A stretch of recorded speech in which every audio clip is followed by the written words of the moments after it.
اللهم صل وعلى أهل بيته الطيبين الطاهرين المعصومين المظلومين سيما بقية الله في أرض روحي وأرواح العالمين لتراب مقدمه فدا. أما بعد فقد قال الله تبارك وتعالى في القرآن المجيد والفرقان الحميد وهو قوله الحق. بسم الله الرحمن الرحيم. قل هذه سبيلي أدعو إلى الله على البصيرة. صلوات اللهم صل على محمد.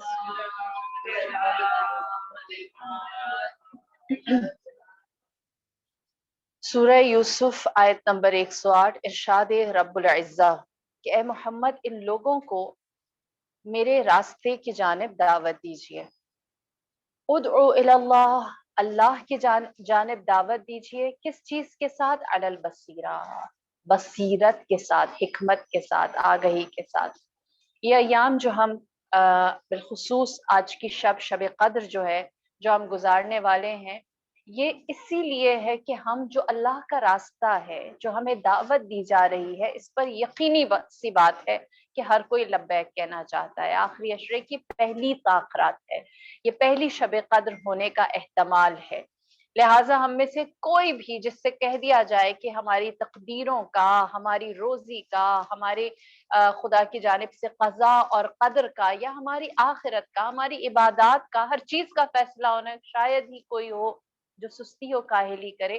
لہٰذا ہم خدا کی اس پکار پر حتمی طور پر چاہتے ہیں کہ لبیک کہیں، ہے نا، آج کی شب پوری طاقت کے ساتھ. لہٰذا وہ کون سی چیز ہے جو ہماری پکار، اللہ کی پکار پر ہمارے جواب کو مؤثر اور مضبوط اور دیر پا بنا سکتی ہے، جو ہم یوں کہیں کہ صرف شب قدر کا عمل نہ ہو بلکہ وہ ہمارے آنے والے پورے سال کے لیے بھی ایک تصفیہ یا تزکیہ ہو، وہ ہمیں پورا سال پاکیزہ رکھے اور اس کا اثر ہماری زندگیوں کے اندر نظر آئے. یہ صرف ایک عبادت نہ ہو کہ جو ہم لوگ کہیں کہ رات کو ہم نے 10 بجے سے لے کر سحری تک انجام دی ہے اور اس کے بعد ہم تو وہی جو تھے وہی کے وہی رہے، ہے نا. شب قدر اس لیے تو نہیں ہے نا، شب قدر اس لیے ہے کہ یہ ہمارا تصفیہ کر سکے. لہٰذا زیادہ نہیں، دو باتیں جو ہمارے شب قدر کو یا ہماری لبیک کو خدا کی جانب مؤثر بنا سکتی ہے. پہلی چیز یہ کہ جو خدا ہمیں دعوت دیتا ہے حق کی جانب، اپنی جانب، اچھائی کی جانب، کس برائی سے بچاتا ہے؟ ہم جب برائی کی بات کرتے ہیں تو ہم کہتے ہیں سب سے برا یزید، سب سے برا شمر. ہم جب باطل کی بات کرتے ہیں تو کہتے ہیں فرعون، نمرود اور بہت سارے نام، صدام اور بہت سارے افراد کو ہم کہتے ہیں برائی تو اس کو کہتے ہیں. تو ہمارے اندر کون ہے فرعون؟ اگر میں بطور زکیہ، آپ بطور فاطمہ بات کریں کہ بھئی ہمارے پاس کہاں ہے فرعون، ابھی تو کوئی یزید زندہ نہیں ہے، تو ہم اپنا حق اور دوسرے کا باطل اس کو الگ کرتے ہوئے کیسے اس تک پہنچے؟ تو دیکھیے اللہ نے ہر زمانے میں جہاں حق کو رکھا ہے وہاں باطل بھی ہوتا ہے، اور ہمارا ہر انڈیویجول کا، ہر انفرادی فرد کا جو باطل ہے، جو فرعون یا نمرود یا شداد یا یزید یا شمر یا کوئی بھی نام دے دیں، وہ ہمارا نفس ہے جو ہمارے اندر موجود ہے، کہیں اور نہیں ہے. ہم نے اسی کو شکست دے کر خود کو حسینی بنانا ہے، ہم نے اسی کو شکست دے کر خود کو موسیٰ ثابت کرنا ہے، ہم نے اپنے نفس کو دبوچ کر اپنی آتش کو گلزار میں بدلنا ہے. یہ ہمارا نمرود ہے. اور جب ہم نفس کی بات کرتے ہیں یا اس کو کنٹرول کرنے کی بات کرتے ہیں، ایک سلجوق بادشاہ کی بڑی پیاری کہانی ہے، وہ خود سناتا ہے. وہ کہتا ہے کہ جب سلجوق جو ہے انہوں نے بڑا عرصہ ترکی کے اوپر رول کیا، کہتا ہے کہ جب میں نے پورا علاقہ فتح کر لیا تو میں گیا ایک ایسی جگہ پر جہاں درویش تھا اور وہ بہت سارے لوگوں کا علاج معالجہ اور لوگوں کو فیسیلیٹیٹ کر رہا تھا.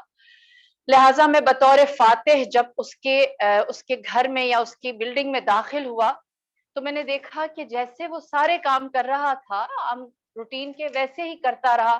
میں داخل ہوا، میں نے اس سے کہا کہ میں شاہ سلجوق ہوں. اس نے کہا سلام علیکم. اس نے کہا تم نہیں شاید تم نے مجھے پہچانا نہیں، میں سلجوق کا شاہ ہوں. اس نے کہا میں نے آپ کو سلام کیا. کہا تم نے شاید سمجھا نہیں کہ میں کون ہوں. اس جگہ سے لے کر اس دور دراز جگہ تک یہ سارا علاقہ میں نے فتح کیا ہے. کہا بہت اچھی بات ہے, میں نے آپ کو سلام کیا, میں نے آپ کو عزت دی. اس نے کہا شاید تم نے درک نہیں کیا کہ تم کتنی بڑی ہستی سے مل رہے ہو, اس کے شایان شان, اس کی عزت کے مطابق اس سے پیش نہیں آ رہے.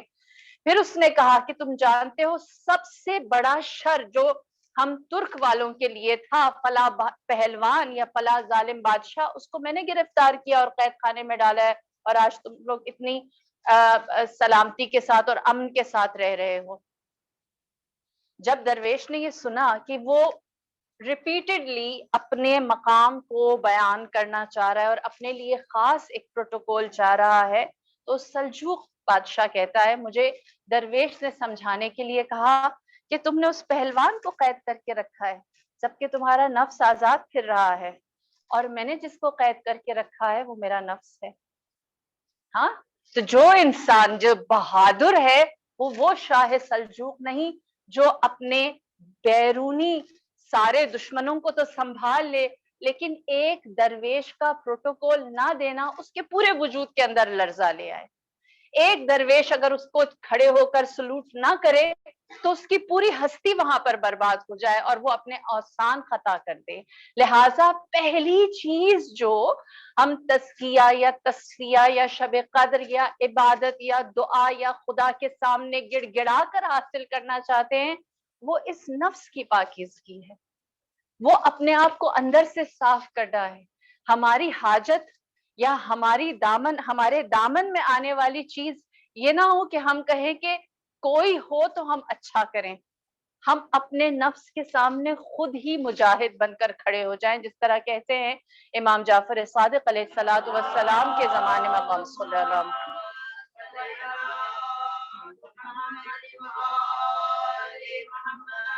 آپ کے زمانے میں ایک شخص تھا جو اپنے غلام کو زد و کوب کر رہا تھا, مار پیٹ رہا تھا. جیسے ہی اس نے دیکھا کہ امام تشریف لا رہے ہیں, اس نے غلام سے کہا اچھا کھڑے ہو جاؤ, جاؤ میں نے تمہیں فارغ کیا, ابھی میرے سامنے سے چلے جاؤ. امام نے جب اس کو دیکھا تو امام نے اس سے سوال کیا, آپ نے کہا مجھے دیکھ کر تم نے اس کو مارنا چھوڑ دیا, الم یعلم بان اللہ یرا, کیا تم یہ نہیں جانتے اللہ دیکھ رہا ہے؟ امام نے دیکھ لیا تو کیوں خوف زدہ ہو گئے؟ اپنے نفس کو لے کر اللہ کے سامنے جواب دہ ہو جاؤ. ہم جب اپنے نفس کی ریئلائزیشن نہیں کرتے کہ اس کو ہمیں کنٹرول کرنا, اس کو ہمیں سنبھالنا ہے, جس طرح کہتے ہیں خاتون تھی جس نے ایک نوجوان کو گناہ کی جانب بلایا, تو اس نوجوان نے کہا واللہ میں تمہارے ساتھ کوئی بھی گناہ نہیں کر سکتا جبکہ اتنے لوگ ہمارے اوپر گواہ ہیں. تو اس عورت نے کہا ہمارے اوپر کوئی گواہ نہیں آسمان کے ستاروں کے سوا. تو اس نوجوان نے کہا اور ان کا بنانے والا جس نے یہ سارے ستارے بنائے ہیں وہ جب ہمارے اوپر گواہ ہے تو ہم کیسے گناہ کی جانب رغبت رکھ سکتے ہیں یا اس کو اپنے لیے آسان سمجھ سکتے ہیں.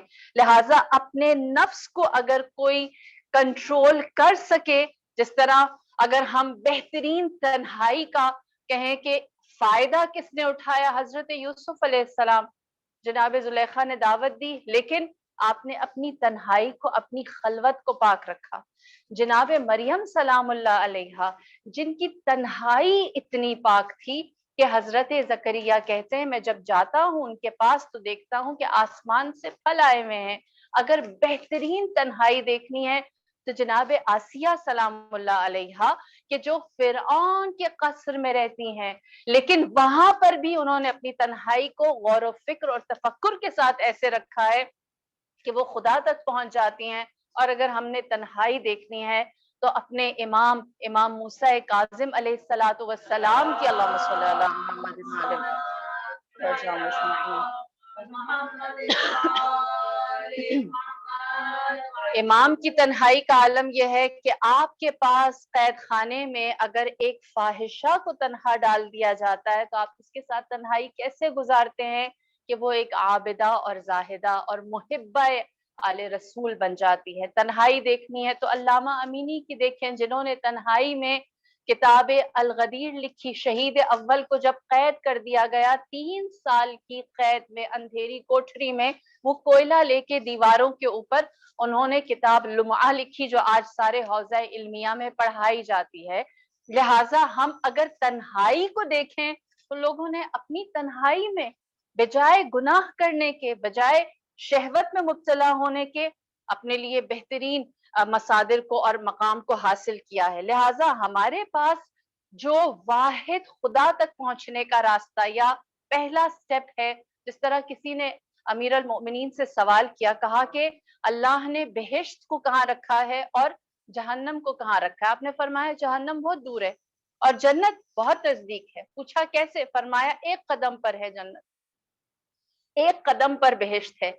اپنے نفس کو کچل ڈالو، دوسرے قدم پر بہشت ہے۔ یہ ایک قدم ہے جس کے لیے اللہ نے کہا ہے کہ میں تمہیں ایک رات میں، یہاں مغرب ہوتی ہے 7 بجے اور فجر ہوتی ہے صبح 5 بجے، تو ان 6 گھنٹوں میں خدا کیا کہتا ہے؟ 6 گھنٹوں میں خیر من الف شہر دے رہا ہوں۔ 6 گھنٹوں میں کتنی زندگی اللہ ہمیں دے رہا ہے؟ 86 ایئرز اور فیو منتھس۔ 6 گھنٹوں میں اگر ہم اپنی شرعی، اگر ہم اپنی معنوی، اگر ہم اپنی عبادت والی زندگی بنانا چاہیں تو 6 گھنٹوں میں ہم 86 سال کے بن سکتے ہیں۔ تو اللہ نے یہ آسانی کیوں دی ہے؟ تاکہ یہ ایک قدم اٹھانے میں جو ساری تکلیفیں ہیں، جو ساری کمزوریاں ہیں، جو ساری رکاوٹیں ہیں، اس کو خدا ہمارے لیے اوور کم کر کے آسان بنا رہا ہے۔ تو وہ ایک سٹیپ جو لیں، وہ ایک قدم جو لیں، وہ نفس کو کنٹرول کرنا، اپنی تنہائی کو خوبصورت بنانا، اپنی خلوتوں کو مزین کرنا، اپنی سوچوں کا رخ اچھی جانب کرنا، اپنی فکر کو اپنی ذات اور دوسروں کی بھلائی کے لیے سوچنا، یہ نفس کی طہارت کا باعث ہے۔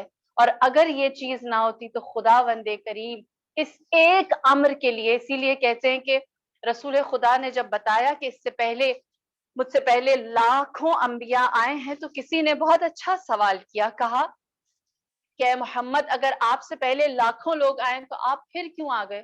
لاکھوں لوگ جب بات کر کے جا چکے اور سارے ایسے ہی ہیں تو آپ نے ایسی کیا نئی بات کر دینی ہے؟ میری جان قربان میرے مولا کو۔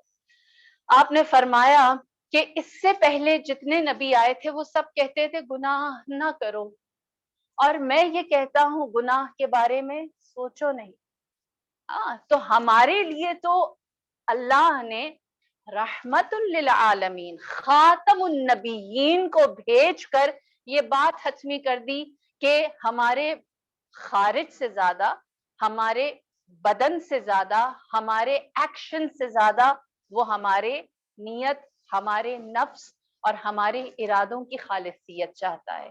لہٰذا ہم اپنی نیت کے اوپر، اپنے ارادوں کے اوپر، اسی لیے خدا قرآن میں بار بار کیا کہتا ہے؟ اتقوا اللہ۔ جو حکم اللہ نے سب سے زیادہ قرآن میں دیا ہے وہ یہ ہے کہ اللہ سے ڈرو۔ ڈرنے کے لیے ماں، باپ، استاد، عالم، عالمہ، فتویٰ، جہنم نہیں چاہیے۔ علم یعلم بان اللہ یرا، کیا نہیں جانتے اللہ دیکھ رہا ہے؟ لہٰذا اپنی خلوتوں کو، اپنی تنہائی کو، اپنے نفس کو سنبھالنے کی کوشش کریں۔ یہ پہلی چیز شب قدر کو جو مؤثر بنا سکتی ہے۔ دوسری چیز جو شبہ قدر میں ہم اکثر کوشش کرتے ہیں وہ یہ کہ کثرت عمل ہو، ہے نا؟ دعائے جوشن کبیر پڑھ لیں، 1000 دفعہ ہم لوگ خدا کو اس کے مختلف اوصاف، مختلف صفات سے یاد کر لیں، جبکہ امیر کائنات نہج البلاغہ میں کیا فرماتے ہیں؟ تصفیۃ العمل اشد من العمل۔ ایک عمل جو تم نے، ایک نیکی جو کی ہے، اس کی حفاظت بہت ساری نیکیاں کرنے سے بہتر ہے۔ ہم بہت ساری نیکیاں کرتے ہیں لیکن ہماری نیکیاں ہمارے ہی ہاتھوں ضائع ہو جاتی ہیں۔ ہم خود اپنی نیکیوں سے فائدہ نہیں اٹھا سکتے۔ ہم بیج بوتے ہیں، ہم فصل کاٹتے ہیں، لیکن جب پھل کھانے کا موقع آتا ہے تو ہم اپنے دست مبارک سے اس کو آگ لگا دیتے ہیں اور پھر ہم پھل کھانے کے لائق نہیں رہتے۔ اسی لیے فرمایا کہ تصفیۃ العمل، اپنے عمل کی حفاظت کرنا، اس کو سنبھال کر رکھنا، عمل کو بار بار کرنے سے زیادہ بہتر ہے، عمل کو بار بار انجام دینے سے زیادہ بہتر ہے۔ اسی لیے کہتے ہیں کہ امام محمد جواد علیہ الصلوۃ والسلام کے پاس، اللہم صلی علی محمد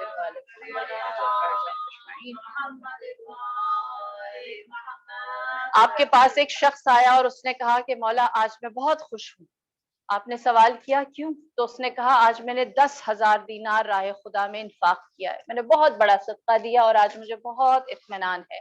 آپ نے فرمایا اللہ قرآن میں کہتا ہے لا تبطلوا اموالکم بالمن صدقاتکم بالمن والاذی, کہ اپنے صدقات کو باطل ضائع نہ کر دو منت چڑھا کر یا پھر دوسروں کو اذیت دے کر.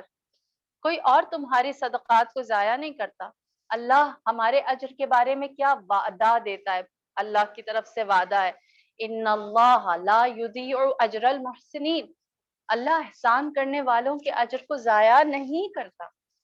اللہ کے پاس کوئی چیز ضائع نہیں ہوتی, جو چلی گئی وہ اس کے پاس محفوظ ہے.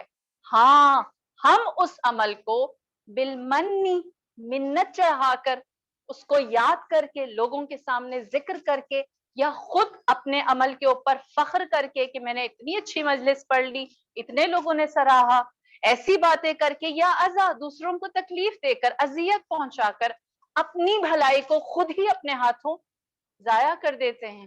لہٰذا امام جواد نے فرمایا لا تبطلوا صدقاتکم, اپنی نیکی کو ضائع مت کرو اس کا تذکرہ کر کے, اپنی نیکی کو حقیر سمجھو. جس طرح کہتے ہیں کہ جناب موسیٰ علیہ السلام, جب آپ واقعہ مشہور ہے حضرت شعیب کی بیٹیوں سے جو ملاقات ہوئی کنویں کے پاس, آپ سب جانتے ہیں, انہوں نے وہاں ان کی ہیلپ کی, مدد کی کنویں سے پانی نکالنے میں. نکالا تو دیکھا ساتھ اٹھانے والا کوئی نہیں ہے, تو آپ نے پھر مدد کی ان کی اور پانی لے کر آپ ان کے گھر تک پہنچے. جب گھر تک پہنچے تو انہوں نے بتایا بڑا نیک شریف انسان ہے. تو حضرت شعیب علیہ السلام نے حضرت موسیٰ کو اپنے گھر میں دعوت دی. جب دعوت دی تو کہا کہ ہمارے ساتھ شریک ہو جاؤ. تو حضرت موسیٰ علیہ السلام نے کیا فرمایا؟ فرمایا کہ میں اپنے عمل کو اس کا بدل لے کر ضائع نہیں کرنا چاہتا, میری کوئی ایکسپیکٹیشن نہیں ہے. میرے ساتھ اس لیے نیکی نہ کریں کہ کیونکہ میں نے اچھا کیا ہے تو اب آپ میرے ساتھ اچھا کریں. ہم اہل البیت میں سے ہیں, اور ہم اہل البیت کی خاصیت یہ ہے کہ ہم اپنے عمل کو کسی بھی چیز کے ذریعے سے فروخت نہیں کرتے, اس کا بدل نہیں لیتے.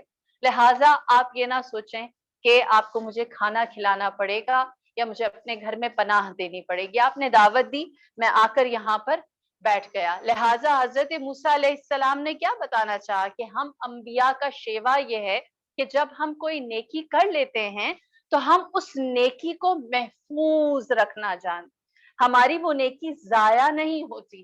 اور ہم اگر دوسری جانب انبیاء کے علاوہ لوگوں کو دیکھیں تو کیا ہوتا ہے, لوگوں نے نیکیاں کم کی ہیں. رسول خدا کے ساتھ کتنے غزوات میں شریک ہوئے. انصار اور مہاجرین کا آپ سب نے سن رکھا ہوگا کہ جب یہاں سے مکے سے لوگ گئے ہیں ہجرت کر کے, تو انصار نے تو اپنی آدھی آدھی جائیدادیں دے دی. آپ نے یہ بھی واقعہ سنا ہوگا کہ غزوہ احد میں پانی پلانے والا آیا تو 4 افراد اس لیے شہید ہو گئے کہ ہر کوئی چاہتا تھا دوسرے شہید کو, دوسرے زخمی کو پہلے پانی مل. ایسی فداکاریاں کرنے والے لوگ جنہوں نے اتنی نیکیاں کی تھی, اتنے حسنات انجام دیے تھے, رسول کی رحلت کے بعد کیا ہوا؟ تصفیۃ العمل اشد من العمل. نیکیاں بہت تھیں لیکن انہیں سنبھال کر رکھنا تھا. ہم سب جانتے ہیں کہ عبد الرحمن ابن ملجم امیر المؤمنین کے محبین میں سے تھا. امام نے خط کھینچی اور فرمایا جیسے یہ خط, یہ لکیر تمہیں لگی ہوئی نظر آ رہی ہے, ایسا مجھے یقین ہے تم مجھے قتل کرو گے. تو عبد الرحمن ابن ملجم نے تلوار نکال کے امام کے سامنے رکھی اور فرمایا اگر ایسا ہے تو آپ ابھی ابھی میری جان لیں. ہم سب جانتے ہیں کہ اس کی نیکیوں کی کمی نہ تھی, لیکن آخر میں اس کی ان نیکیوں کے بدلے میں کیا ہوا؟ امام حسن 3 لشکر لے کر معاویہ ابن ابی سفیان کے سامنے مقابلہ کرنے کے لیے گئے. امام حسن کے 3 لشکر کے ساتھ کیا ہوا؟ تینوں نے امام سے بے وفائی کی اور امام کو سرے میدان چھوڑ کر چلے گئے. حضرت موسیٰ علیہ السلام کی قوم جنہوں نے حضرت موسیٰ علیہ السلام کے معجزے کو اپنی آنکھوں سے دیکھا تھا کہ ایک چھڑی ماری تھی تو دریا میں سے راستہ نکل گیا تھا, انہوں نے اپنی آنکھوں سے دیکھا تھا کہ فرعون کے دربار میں جب حضرت موسیٰ نے اپنی لاٹھی کو زمین پر گرایا وہ اژدہے میں بدل گئی اور سارے جادوگر گر گئے اور کہنے لگے کہ جو موسیٰ کر سکتے ہیں وہ ہم نہیں کر سکتے۔ ان لوگوں نے آسمان سے من و سلوہ اترتے ہوئے دیکھا تھا اور اس کو کھاتے تھے، یہ دیکھنے کے باوجود۔ لیکن وَوَعَدْنَا مُوسَىٰ 40 لَيْلَةً، جب اللہ نے حضرت موسیٰ کو 40 راتوں کے لیے بلایا تو پھر اس قوم کے ساتھ کیا ہوا؟ انہوں نے گوسالہ پرستی شروع کر دی۔ وہ ساری نیکیاں، وہ سارے معجزات، وہ ساری نشانیاں دیکھنے کے باوجود وہ اپنی اس اچھائی کو سنبھال نہیں سکے، یہاں تک کہ رسول خدا کے سب سے قریبی ترین، سب سے زیادہ جنہوں نے خدمت کی، جناب انس بن مالک، جو امام رسول کے خادمین خاص میں سے تھے۔ آپ سب نے واقعہ غدیر سنا ہے، رسول خدا کچھ دن غدیر ٹھہرے، میدان غدیر میں آپ نے پڑاؤ ڈالا تھا اور آپ بیعت لیتے رہے تھے۔ کون تھا جو رسول کی خدمت کرتا تھا میدان غدیر میں؟ جناب انس بن مالک، جو نبی خدا کے غلام خاص تھے میدان غدیر میں۔ اور جب مابعد رحلت رسول جناب امیر المؤمنین نے جناب انس بن مالک سے پوچھا، کہا کہ کیا آپ کو غدیر یاد ہے؟ تو سر کھجا کر کہنے لگے بوڑھا ہو گیا ہوں، مجھے نہیں یاد۔ ایسا نہیں ہے کہ انہوں نے کوئی نیکیاں نہیں کی، لیکن جو کیا ہے اس کو محفوظ رکھنا ضروری ہے۔ لہٰذا اسی لیے فرمایا کہ تصفیت العمل، کسی بھی عمل کو محفوظ رکھنا، اشد من العمل، کسی بھی عمل کو مقرر کرنے سے زیادہ اہم ہے۔ اب میں نے جتنے بھی حوالے دیے وہ سارے تاریخ کے ہیں نا۔ ہم سوچتے ہیں کہ شکر ہے ہم موسیٰ کی قوم میں نہیں تھے، شکر ہے ہم ان غدیریوں میں سے نہیں تھے جنہوں نے بخن کہا بعد میں بھول گئے، شکر ہے ہم ان لوگوں میں سے عبد الرحمن ابن ملجم جیسی اگزامپل نہیں۔ لیکن بطور منتظرین امام زمانہ ہماری آزمائش باقی ہے۔ کس طرح؟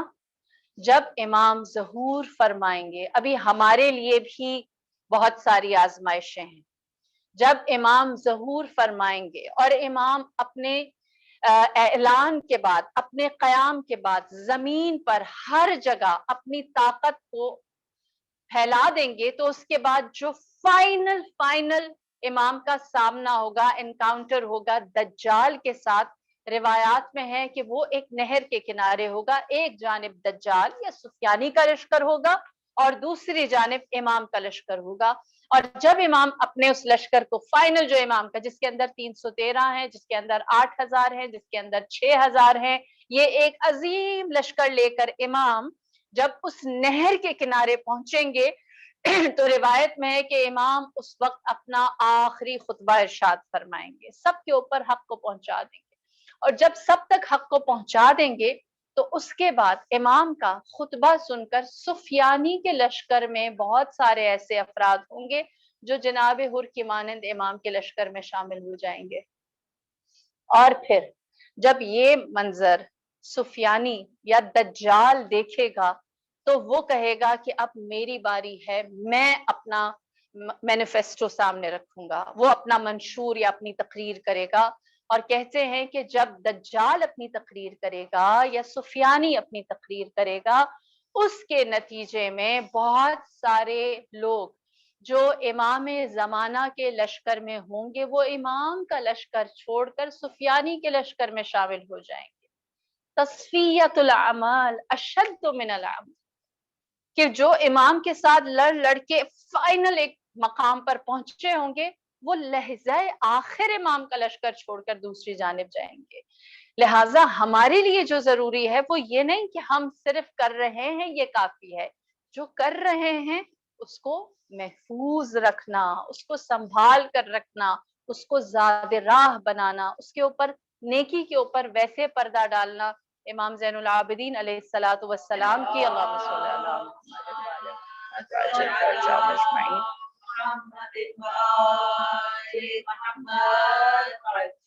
آپ کی دعاؤں میں سے ایک دعا ہے صحیفہ سجادیہ کی، جس میں آپ فرماتے ہیں پروردگار میرے عیبوں کو جس طرح سے تو نے میرے لیے پردے کا ذریعہ بنایا کہ ہم اپنے عیب کو چھپاتے ہیں، میری نیکی کو بھی میرے لیے ایسا بنا دے کہ میں اپنی نیکی کو بھی چھپاؤں۔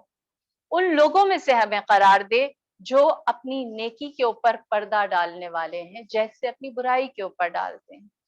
تصفیہ عمل کو پروٹیکٹ کرنے کا یہی ایک سب سے بہترین طریق ہے کہ اس کو چھپایا جائے. جو نیکی کی ہے اس کو فراموش کر دیں. اسی لیے امیر کائنات کا فرمان ہے کوئی بھی چیز بھول جانا بری بات ہے.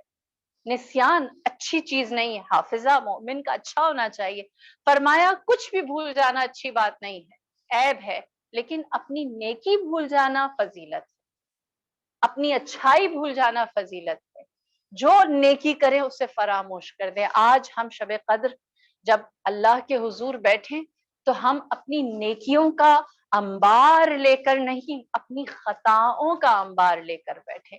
اور ہم اپنی نیکیوں کو کیسے ذکر کر سکتے ہیں؟ آپ تھوڑی دیر کے لیے, میں آپ سے کہتی ہوں دعائے کمیل, کچھ دیر کے لیے اس کے چند جملات اپنے ذہن میں لے کر آئیں اور پھر سوچیں کہ وہ ہستی جس کے بارے میں زین العابدین سید الساجدین نے یہ کہا ہے کہ میری اپنے جد جیسی عبادت کہاں, وہ اللہ کے حضور اس طرح سے اگر طلب مغفرت کر رہے ہیں, یعنی کیا خطا ہوئی ہے امام علی سے, کوئی گناہ ہوا ہے؟ نہیں, اپنی عبادتوں کو ناکافی سمجھ رہے ہیں. تصفیت العمل ہے یہ کہ جو کیا ہے وہ کیا ہے معبود تیرے سامنے, کہ اس کی بنیاد پر کوئی چہرہ لے کر تیرے سامنے آؤں. لہٰذا خدا کے سامنے اپنی تمام تر عبادتوں کو انتہائی تواضع کے ساتھ لے کر آتے ہیں اور شرمندگی کے ساتھ خدا سے طلب مغفرت کرتے ہیں. تو میرا اور آپ کا کیا منہ ہے کہ ہم اللہ سے یہ کہیں کہ ہم سائل ہیں, ہم سوال کرنے والے, ہم مانگنے والے. ہماری حیثیت صرف اتنی رہ جاتی ہے کہ ہم خدا کی درگاہ میں اپنی جو چھوٹی موٹی کوششیں ہیں انہیں حقیر سمجھ کر ان کو کنارے پر کر کے اپنے گناہوں کی بنیاد پر اس خدا سے رحم و کرم مانگے, اس خدا سے نیکی مانگے, اس خدا سے ان تمام تر خطاؤں کے بدلے میں اس کی مغفرت کے طلبگار رہیں. اور اگر ہم دنیا میں کچھ حاصل کرنا چاہتے ہیں, بات کیا آتی ہے نا کہ ہم اپنی دنیا کے لیے کچھ نہ رکھیں. ہمارے پاس دنیا ایسی ہے کہ عدل اور بدل تو رہتا ہے, کون ہے جو کہے کہ عدل بدل کا سلسلہ نہیں ہے؟ ہم اپنی ایکسپیکٹیشن, انسان کی فطرت ہے, اللہ نے انسان کو ایسا بنایا ہے کہ وہ چاہتا ہے کہ اس کو کچھ ملے. کسی کو گفٹ برا لگتا ہے, کسی کو اپریسیشن بری لگتی ہے.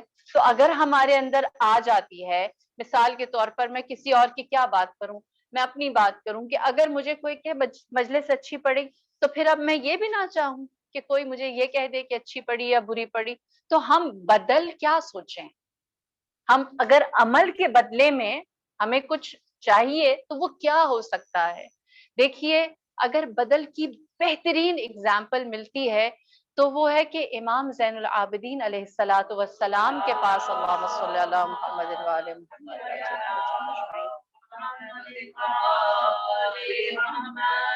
آپ کے پاس ایک شاعر آیا اور اس شاعر نے اہل بیت کی شان میں کچھ قصیدے یا کچھ منقبتیں, کچھ اشعار امام کے سامنے بیان کیے.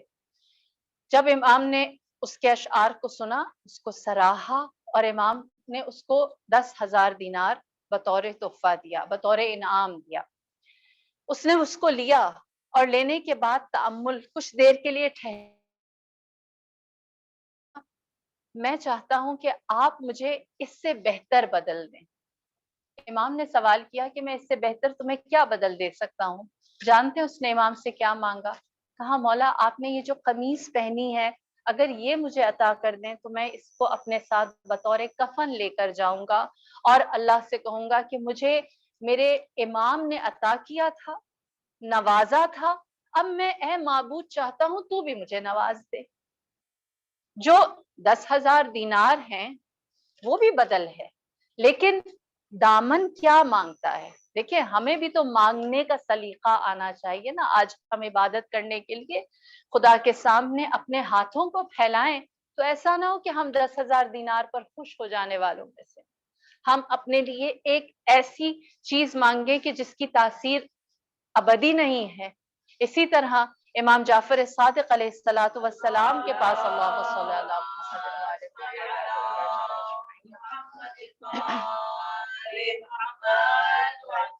آپ کے پاس ایک شاعر آیا, اس نے آپ کو منقبت سنائی, مرثیہ سید الشہداء کا سنایا. جب مرثیہ سید الشہداء کا سنایا تو مولا نے اسے بہت سارے اموال دیے، انعامات دیے، اور اس کے ساتھ آپ نے اس کو ایک اپنا لباس بھی عطا کیا۔ کہتے ہیں کہ جب اس کو بہت سارے انعامات ملے تو اس کے بعد وہ تھوڑی دیر ٹھہرا اور اس نے امام سے کہا کہ مولا اگر میں آپ سے اس سے بہتر بدل چاہوں۔ امام نے سوال کیا، کہا اس سے بہتر بدل میں کیا دے سکتا ہوں؟ تو اس نے کہا مجھے آپ جنت کی بشارت دے دیجئے، کیونکہ آپ سیدہ شباب اہل الجنہ امام حسن اور امام حسین کی اولاد ہیں، آپ سرداران بہشت کی اولاد ہیں۔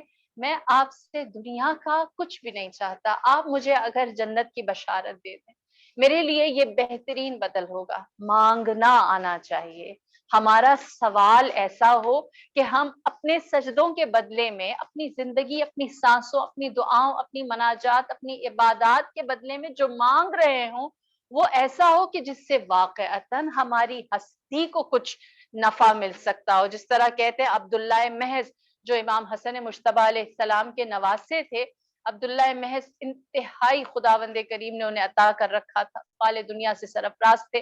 کہتے ہیں ان کے پاس ایک شخص آیا جس نے آل رسول کے حق میں بہت بہترین خطبات کہے، تو عبداللہ محض نے کہا کہ میرا ایک بہت خوبصورت گھر ہے، میں تمہیں وہ گھر دینا چاہتا ہوں تحفے میں۔ اس نے وہ تحفہ قبول کیا، خطیب تھا، گیا گھر میں ایک رات رہا، اگلے دن آیا عبداللہ ابن محض کے پاس آ کر بیٹھے اور کہنے لگے عبداللہ ابن محض تو کریم ابن کریم ہے، امام حسن مجتبی کے القابات میں سے ایک کریم ہے۔ کہا کریم ابن کریم ہے، آپ بہت عطا کرنے والے ہیں، میں آپ سے ایک سوال کرنا چاہتا ہوں۔ کہا جو مانگو گے ہم تمہیں دیں گے۔ اس نے کہا کہ آپ نے مجھے گھر دیا ہے جو بہت بہترین ہے، جس میں نے ایک رات بسر بھی کی ہے، لیکن میں ساری رات یہ سوچتا رہا کہ جو میں نے خطبہ دیا تھا کیا اس کا بدل یہ گھر ہے؟ اور اگر نواسہ رسول کا نواسہ مجھے یہ اتنا عالی شان گھر دے سکتا ہے تو میں کیوں نہ ان سے کہوں کہ مجھے بہشت میں ایک گھر دے دو۔ میں اپنے سوال کو کیوں نہ اس طرح سے ان کے سامنے رکھوں۔ لہٰذا عبداللہ ابن محض جو انتہائی جید اور مومن اور صالح تھے، انہوں نے اپنے ہاتھوں کو اٹھایا اور کہا اے پروردگار میں تجھے واسطہ دیتا ہوں ان کا جن کی آل میں سے تو نے مجھے قرار دیا ہے، اس کو جنت میں وہ محل عطا کر جو تو نے محبین آل رسول کے لیے رکھا ہے۔ جو بدل ہے، جو ہم صلہ لینا چاہتے ہیں، وہ ہم اس خدا کے شایع نشان لیں۔ ہم اپنے بدل کو اتنا مختصر، اتنا حقیر یا اتنا چھوٹا سا نہ کر دیں کہ جس کا فائدہ ہم سوچیں کہ اس شب قدر سے اگلی شب قدر تک کے لیے مانگیں۔ ہمارا دامن اس خدا کے شایان شان ہو۔ وَافْعَلْ بِمَا أَنْتَ أَهْلُ وَلَا تَفْعَلْ بِمَا أَنَا أَهْلُ، اے پروردگار ہمارے ساتھ وہ کر جس کا اہل تو ہے، وہ نہ کر جو ہماری اہلیت ہے۔ لہٰذا اس خدا سے آج شب قدر مانگنا ہے تو اس کے شایان شان، جیسے کہتے ہیں کہ نادر شاہ سے جب ایک بچے نے اس کو فتح کی خبر سنائی تو نادر شاہ نے اس کو سکہ تحفے کے طور پر دیا۔ بچے نے لینے سے انکار کیا، اس نے کہا میں سکہ تحفے کے طور پر نہیں لے سکتا۔ پوچھا کیوں؟ تو اس نے کہا کہ میں گھر جا کے یہ سکہ اپنی ماں کو دکھاؤں گا، سونے کا سکہ، اور کہوں گا مجھے نادر شاہ نے دیا ہے تو میری ماں مجھے مارے گی۔ پوچھا کیوں؟ کہنے لگا کہ میری ماں یہ کہے گی کہ اتنے بڑے بادشاہ نے تجھے سونے کا ایک سکہ دیا ہے۔ اگر نادر شاہ جیسا بڑا بادشاہ ہوتا تو وہ تمہیں اپنے شایان شان دیتا۔ نادر شاہ نے کہا تمہارے پاس سب سے بڑی چیز کیا ہے جس میں تم میرے انعام کو سمو سکتے؟ اس نے کہا میری قمیص۔ لہٰذا اس نے بچے کی قمیص بھر کے اس کو تحفے دیے، اموال دیے، اور کہا اب یہ لے جاؤ۔ اس نے کہا ہاں یہ میں لے جاؤں گا تو میری ماں کہے گی واقعتاً تو کسی بڑے بادشاہ کے پاس سے آیا ہے۔ تو مانگنے کا سلیقہ ہو، ہم اپنے دامن کو ویسا بڑا کریں جیسی اس کی ذات ہے۔ وہ صرف ہماری دنیا کے لیے رازق نہیں، وہ صرف ہماری تقدیروں کو لکھنے والا قادر نہیں ہے، بلکہ وہ ارحم الراحمین، ہماری برزخ کے اوپر قدرت رکھنے والا ہے، ہماری نسلوں کے اوپر اختیار رکھنے والا ہے۔ وہ ہستی ہے جو ہمارے محشر سے اٹھنے کو اپنے رحم و کرم کے ساتھ رکھے گی، اور ہمارا حشر ہونا جس نے لکھنا ہے وہ اس خدا کی ذات، لہٰذا ہم اس سے مختصر نہیں، اس کے شایان شان، اپنے لیے نہیں تمام مخلوقات کے لیے، اپنی اولاد کے لیے نہیں بلکہ امت مسلمہ کے لیے جتنی وسعت کے ساتھ سوال کر سکتے ہیں، کیونکہ آج کا دن ہے جب خداوند کریم اپنی جانب سے کہتا ہے تنزل الملائکۃ والروح، اتنا دینا ہے اللہ نے کہ اس نے ملائکہ اور روح الامین کا عظیم لشکر اتارا ہے، کیونکہ خدا چاہتا ہے کہ کوئی مخلوق، کوئی موجود محروم نہ رہے، اس لیے وہ شب قدر میں سب سے بڑا لشکر اتارتا ہے۔ اور یہی وجہ ہے کہ کہتے ہیں کہ جو شخص شب قدر دعا نہیں کرتا، ملائکہ اس کا شانہ ہلاتے ہیں، اس کا کاندھا ہلاتے ہیں اور کہتے ہیں ہم منتظر ہیں، اللہ نے ہمیں حکم دیا ہے جو مانگ رہا ہے، جیسا مانگ رہا ہے اسے دے دو، تم سوال کیوں نہیں کرتے؟ تو یہ ایسی شب ہے جس کے ہم قریب ہونے والے ہیں، لہٰذا ہم اپنے لیے بہت زیادہ لمبی فہرست نہیں، دو باتیں، ایک نفس کا تزکیہ، اپنی تنہائی کو، اپنی خلوت کو، اپنی ذات کو، اپنے نفس کو خدا کا مطیع، اور دوسرا بہت زیادہ کثرت کے ساتھ عمل نہیں، جو دو چار عمل کیے ہیں ان کو ایسے اپنے ذات کے ساتھ محفوظ رکھیں جیسے ہم اپنی عزت، اپنی آبرو کو رکھتے ہیں، یا پھر نیکی کر کے بھول جائیں، نیکی کر کے فراموش کر دیں۔ ہمارے ہاں کہا جاتا ہے نیکی کر دریا میں ڈال، ہاں گویا تھی ہی نہیں، کی ہی نہیں، اور پھر اس کے بعد اگر ہم اس خدا سے کچھ مانگنا چاہتے ہیں تو اس خدا سے اپنی زندگی کا بدل وہ مانگے جیسی اس کی عطا ہے۔ 10,000 دینار پر خوش ہونا عقل مندی نہیں ہے، گھر پر خوش ہونا حکمت و تدبیر نہیں ہے، اپنے آپ کو مختصر رکھنا، اپنی ذات پر رکھنا، اپنی جیبیں دیکھ کر رکھنا، ایسا نہیں ہے۔ اس خدا کی قدرت بے انتہا ہے، اور ہمارے لیے مانگنے کا بہترین سلیقہ کس نے سکھایا؟ جو خدا کی درگاہ میں اس طرح سے مانگتے ہیں، سوال کرتے ہیں کہ روایت ہے کہ ایک دفعہ اصحاب در فاطمہ الزہرا پر آئے اور جناب فاطمہ سے کہنے لگے کہ اے جناب فاطمہ، ہم نے دیکھا ہے کہ علی اس وقت حالت احتضار میں ہیں، جیسے ان کے بدن سے روح قبض ہونے والی ہے۔ بی بی نے سوال کیا کہاں موجود ہیں؟ بتایا گیا محراب عبادت میں۔ بی بی ٹھہر گئی، فرمایا اگر علی محراب عبادت میں اس طرح سے تڑپ رہے ہیں جیسے انسان جان کنی کی حالت میں تڑپتا ہے، تو علی احتضار میں نہیں ہے، علی خشیت خدا سے، خدا کے خوف سے ایسے ہی لرزتے ہیں۔ وہ علی ابن ابی طالب، وہ ولی المؤمنین ہے، وہ امام المتقین ہے، وہ امیر المؤمنین ہے، اور وہ خدا کی درگاہ میں ایسے اگر لرزتے ہیں تو ہمارے لیے آج کی شب کی سب سے بڑی زینت، سب سے بڑا سہارا، ہمارے دلوں کی نرمی کے لیے سب سے بہترین تیاری ذات امیر المؤمنین ہے، ذات امیر المؤمنین ہے، ہماری جان قربان۔ ہم جب بھی تصور کرتے ہیں علی کو تو ہمارے ذہنوں میں شجاع، دلیر، دوسروں کی مدد کرنے والا، مہربان، متواضع مولا آتا ہے۔ لیکن یہ ایام جو ہم گزار رہے ہیں، جب ہم چشم تصور میں امیر المؤمنین کو لاتے ہیں تو ہمارے ذہنوں میں زخمی، ضربت خوردہ اور بیمار، نحیف امام ذہن میں آتے ہیں۔ ہماری جان قربان، ایک دن امام نے بستر شہادت پر گزارا ہے، ایک دن، 19 کو ضربت لگی، 20 کا دن ہے اور 21 کو آپ کی شہادت۔ یہ ایک دن پورا جو آپ نے بستر شہادت پر گزارا ہے، اس دن آپ نے اپنے بعد آنے والے احوال کے لیے اپنے گھر والوں کو، اپنی اولاد کو آمادہ و تیار کیا ہے۔ دو ہستیاں ہیں جن سے امیر المؤمنین بستر شہادت پر بہت نزدیک رہے۔ ایک وہ جس کو آپ نے پکار کر بلایا، جس کو نماز شب میں آپ نے اللہ سے مانگا تھا۔ جب آپ کے 18 بیٹے کھڑے تھے، آپ نے اپنی آنکھیں کھولی اور فرمایا اے حسن، عباس کہاں ہے؟ جناب ابو الفضل عباس اپنے بھائیوں میں، چھوٹے بھائیوں میں شریک ہوتے تھے، 18 بھائیوں میں کنارے پر کھڑے تھے، جیسے ہی اپنا نام سنا آگے بڑھے، کہا اے بابا جان یہاں موجود ہوں۔ آپ نے فرمایا اے عباس، تمہیں یاد ہے صفین کا میدان تھا اور تم میرے ساتھ اس میدان میں شریک تھے اور تم بےتاب تھے کہ میدان صفین میں جا کر تم میرا دفاع کرتے، لیکن میں نے تمہیں جہاد کی اجازت نہ دی تھی۔ مولا نے فرمایا ایسا ہی ہے بابا۔ فرمایا جانتے ہو کیوں؟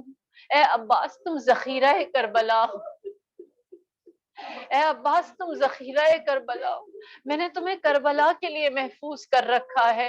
تم صرف ایک جنگ لڑو گے، صرف ایک جنگ لڑو گے اور اس جنگ میں تم نے میرے فرزند حسین کی نصرت کرنی ہوگی۔ ابو الفضل عباس کے ہاتھوں کو لیا، سید الشہداء کے ہاتھوں میں دیا اور فرمایا اے عباس آج کے بعد سے تم خدمتگار حسین سید الشہداء ہو، میدان کربلا میں تم میرے نائب ہوگے، تم میری شبیہ بن کر حسین کی حفاظت کرو گے۔ اور دوسرا نام جو میرے مولا نے لیا، آپ نے فرمایا میری بیٹی زینب کہاں ہے؟ میری جان قربان، دیکھیے گھر میں اگر کوئی بھی میت ہو جائے تو اس میت کی رونق بیٹیوں سے ہوتی ہے، لیکن اگر باپ بیمار ہو، اگر باپ ضربت خوردہ ہو تو بطور خاص بیٹیاں آگے ہوتی ہیں۔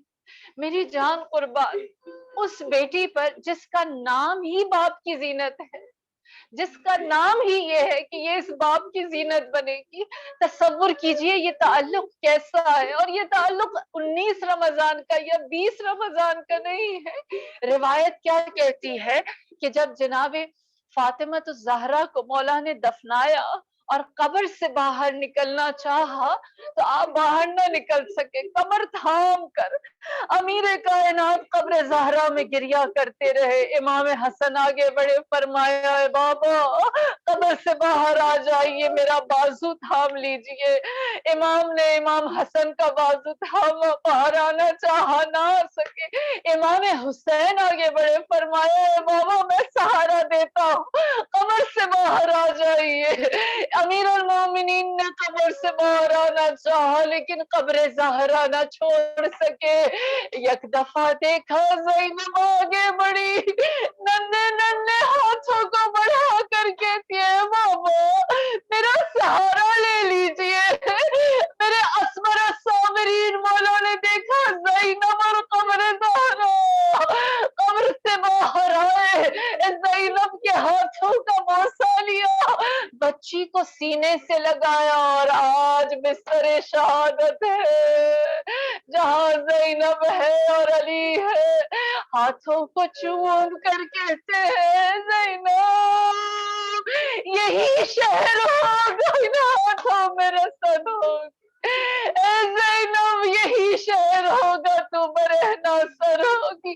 بی بی نے کہا بابا اس آخری ملاقات میں نے آپ سے صبر کی تلقین لے لی۔ عجب نہیں، عجب نہیں، میرے مولا نے جواب دیا ہے زینب ابھی ایک ملاقات اور باقی ہے، باپ اور بیٹی کا رشتہ کیا، زینب کے لیے علی کیا اور علی کے لیے زینب کیا ہے، یہ ملاقات کیا انجام رکھتی ہے۔ ہاں زادارو سنے، زینب جب تنہا ہو گئی، حسین کو 70 قدم کے فاصلے سے ذبح ہوتے ہوئے دیکھ لیا، چلے ہوئے خیمے میں یتیم بچوں کو سلا دیا، ٹوٹے ہوئے نیزے کو لے کر زینب شام غریبہ محافظ مخدرات بن گئی۔ تو زینب کی آنکھوں نے کیا دیکھا، کوئی گھڑ سوار آتا ہے، بی بی کہتی ہے اب ہمارے پاس کچھ نہیں جو تجھے دے، شخص رک جا، لیکن وہ رکتا نہیں۔ یک دفعہ زینب کو جلال حیدری آیا، بی بی نے فرمایا شخص رک جا، تو شاید جانتا نہیں میں کون ہوں، میں زہرا زادی ہوں، میں علی کی بیٹی ہوں۔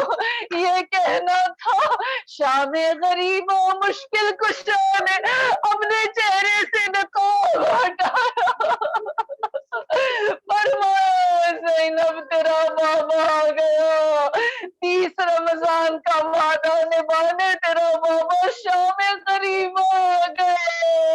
اللہ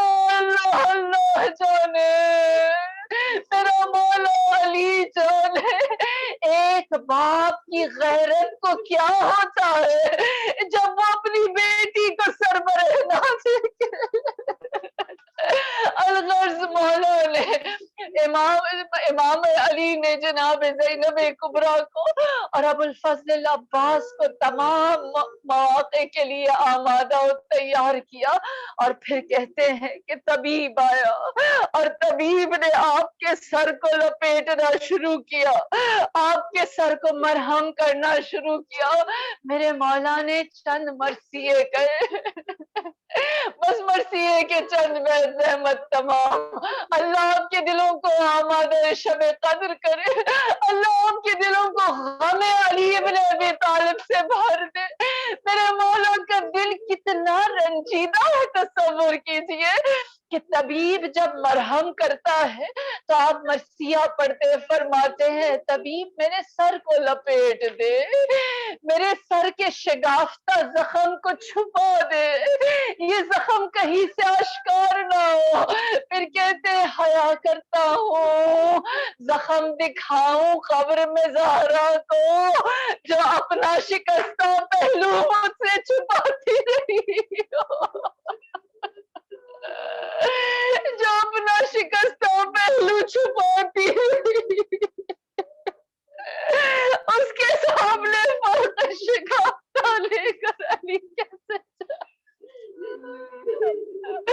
اللہ لعنت اللہ علی الخوارزمین وسيعلم الذين ظلموا أي منقلب ينقلب إنا لله وإنا إليه راجعون رضا بقضائه وتسليما لأمره بسم الله الرحمن الرحيم اللهم ادخل على أهل القبور السرور، اللهم اغن كل فقير، اللهم اشبع كل جاع، اللهم اكس كل عريان، اللهم اقض دين كل مدين، اللهم فرج عن كل مكروب، اللهم رد كل غريب، اللهم فك كل أسير، اللهم أصلح كل فاسد من أمور المسلمين، اللهم اشف كل مريض، اللهم سد فقرنا بغناك وغير سوء حالنا بحسن حالك واغننا من الفقر انك على كل شيء قدیر۔ پروردگار ہماری اس قلیل سی عبادت کو اپنی درگاہ عظیم میں مقبول فرما۔ ارحم الراحمین فرش عزا پر جتنی مؤمنات شریک ہوئی ہیں ان سب کی حاجات کو برابر فرما، ان کی مشکلات کو دور کر دے۔ ارحم الراحمین آج کی شب قدر ہمیں پوری توفیق کے ساتھ گزارنا نصیب فرما۔ ارحم الراحمین آج کی شب کی برکات ہمیں دامن میں سمیٹنا نصیب فرما، ہمارے سینوں کی، ہمارے دلوں کو غم علی ابن ابی طالب سے بھر دے، ہمیں اشک دے، ہم آنسو بہائیں اپنے مولا۔